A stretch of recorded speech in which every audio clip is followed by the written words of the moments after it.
Hey everybody, this is Mitch. I wanted to kind of go through some things that I personally have used and that I've added to SnapShot to help you with the move to the unified interface. As you know, things are different. Things have to be changed to make things work the way that they do inside a unified interface.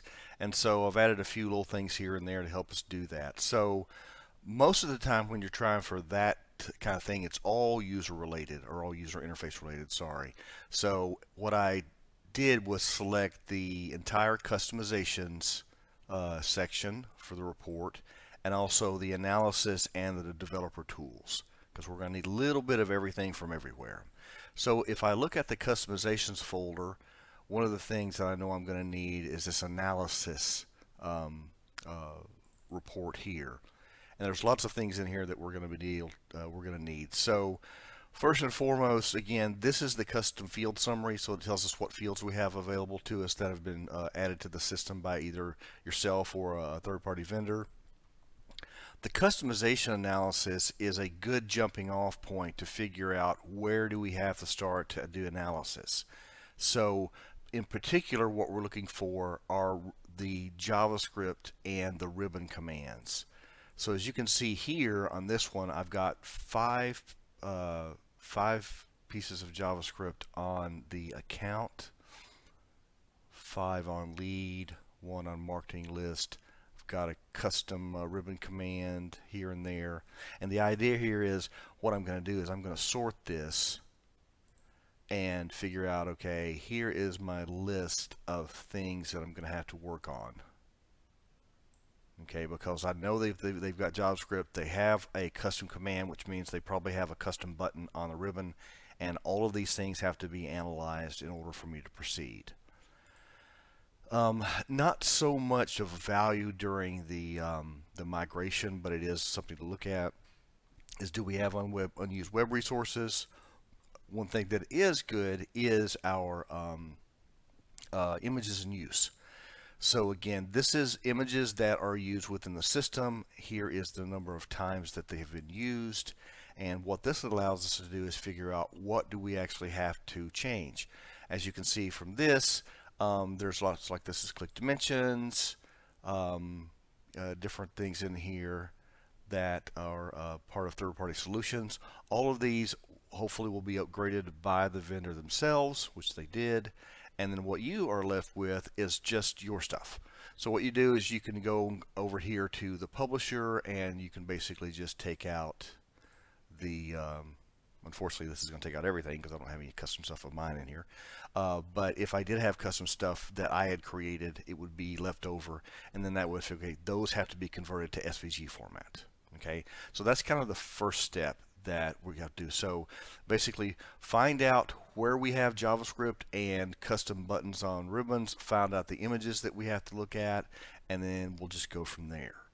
So if I jump back over to my folder, another thing that we probably need to look at on the user interface report is all of our web resources, JavaScript usage, function reference, again, the new ribbon command report that I have. So this will show you exactly what the ribbon command does and if you should pay attention to it. So most of on this report, so it's user interface report, we're going to be looking at ribbon commands, JavaScript function reference, and JavaScript library usage. So the difference between library usage and function reference is this is where this library is used. So here's the library. As you can see, it is actually used on all of these forms as well as, oh, sorry, just these four. It's used on all of these forms. Okay, whereas this is only used on a ribbon. This one is used on the form, etc., etc. So this tells you where these things are actually being used. And again, this is the data reported back from asking Dynamics for the data. So what this does is it will help you produce an analysis of what has to be changed, because the JavaScript has to be modified if it still uses the old xrm.page thing. We'll talk about that in just a minute. Here's a further breakdown of exactly where these things are being used. So again, if you go back to the library name that we saw over here, the library usage, this will tell you what library it came out of. and then this will tell you how it's being used. Okay, so these things are going to be required to kind of pull things out. And again, all we're doing with all of this is just trying to figure out where do I start looking to perform an analysis on what has to change. Okay, so the next thing that we're going to go do is look at our for developers.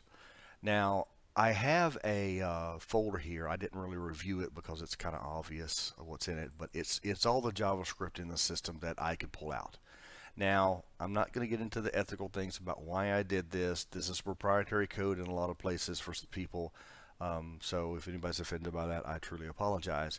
But the problem is with a lot of these things, you have to change this. And so there is I've did several this year, several upgrades, and there's a lot of proprietary code out there. I need to know what it does. In many cases, we were actually removing the proprietary code or the solutions from the solution as we were doing the upgrade, so I had to be able to replace the existing functionality with either out-of-the-box functionality, or I had to rewrite that functionality to take care of it. But the whole thing here is this is all of the JavaScript that is in the system that is reportable on. This, I will tell you, it will not be everything. Some developers, when they create a JavaScript web resource, they will actually flag it manually or programmatically to where it's not visible or it can't be more or less exported. And that's if you see a gap here, that's what this is for. So the idea here is, okay, now I've got a list of my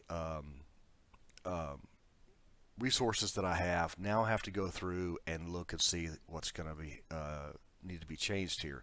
So if I open this account up, this is horribly old. It's not even used anymore. This actually migrated over from CRM 4.0, if you can believe that or not, and pretty much this is all basically unused. But this is very common. So the idea here is it's hard to tell if something is being used without physically going and looking at it or finding the usages, which you can do with show dependencies. Maybe I need to do a video on that later. But what's happening here is this is just an old piece of JavaScript that I migrated from CRM 4.0 over, and it's totally actually useless at this point. This one may be about the same. Yeah, it's the same. And I don't think I have any great stuff. Let's look at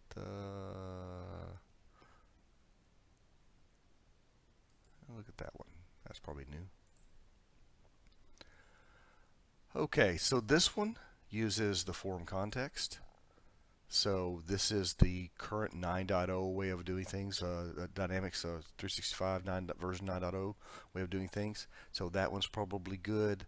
But if I have any of these others that have xrm.page, which I don't think I do, I think most of those are fine. How about, no, I think most of those are there. So, but yeah, a lot of these are have been upgraded. But the idea here is you need to go through each of these and look and see what's in them. And I use this feature. And then what I will do is I will just open up the files and I just create a worksheet. This is okay. Here's what's in my folder. Here's my analysis, how much time I think it's going to take, and then basically just kind of go from there. But I used several of the reports plus the actual code itself to figure out my time frame, the allocation of resources. You know, can I do this all myself? Am I have to bring a team member on to help with the migration and the cleanup?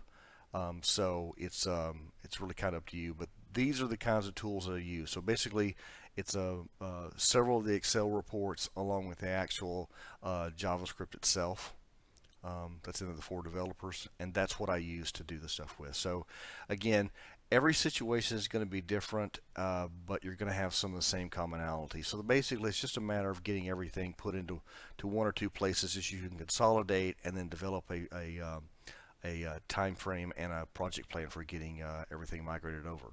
Hope that helps.